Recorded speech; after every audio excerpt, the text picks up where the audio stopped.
Hello, my name is Ron Johnson. I'm the newly elected senator from the great state of Wisconsin. For those of you who don't know me, this is the first elective office I've ever sought or held. The reason I ran is simple and straightforward. We are bankrupting America, and I thought it was time for citizen legislators to come to Washington to help those individuals already here that are seriously facing that reality. For the last 31 years, I've been running a plastics manufacturing plant in Oshkosh, Wisconsin. As a manufacturer, I have learned to identify and attack the root cause of a problem, not spend my time addressing mere symptoms. Huge deficits, slow economic activity, high unemployment, and woefully inadequate job creation are severe symptoms of the problem. They are not the root cause. The ever-expanding size, scope, and cost of government is. This is what we must address. This is what I hope the President has come to realize.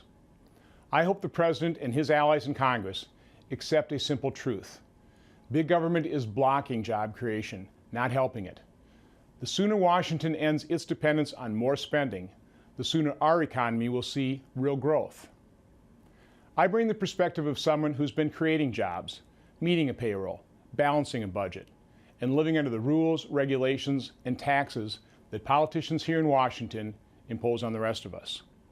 I know firsthand the incentives and disincentives, the intended and unintended consequences of government intrusion into our lives. Unfortunately, when it comes to creating jobs, government is rarely helpful. Government tends to make it harder and more expensive to create jobs. We need to make job creation easier and cheaper. Recently, President Obama talked about the harmful effect of government overregulation. Highlighting this problem is long overdue. The Small Business Administration estimates that government regulations cost our economy $1.7 trillion annually. According to the IRS's own figures, it cost taxpayers 6.1 billion hours to comply with the tax code just last year. This is a staggering amount of money, and it is money that is not available for consumption, business investment, or job creation. That's a problem. The President often speaks of making investments in our economy. If he means allowing taxpayers and businesses to keep more of their hard-earned dollars and providing them the freedom to invest where they choose, I'm all for it. Unfortunately, I'm afraid he means more government spending and more government control. The lesson we all should have learned from the pitiful results of the $814 billion stimulus bill is that growing government does not grow our economy or create long-term, self-sustaining jobs. It is the private sector that creates jobs. History proves that governments do not know how to efficiently allocate capital. Millions of private individuals, acting independently within the free market system, do it best. We need to encourage and incentivize entrepreneurs, not tax and regulate them out of business. We've also heard the President talk about controlling spending and the deficit. If he's serious about it, he should present a serious plan. If he does, I feel confident Republicans will be willing to help him get it passed. In his response to the State of the Union address, my fellow Wisconsinite Paul Ryan, a leader in tackling our spending problem, did a great job of expressing our willingness to work with the President and pointing out how critical it is for us to act now before it's too late.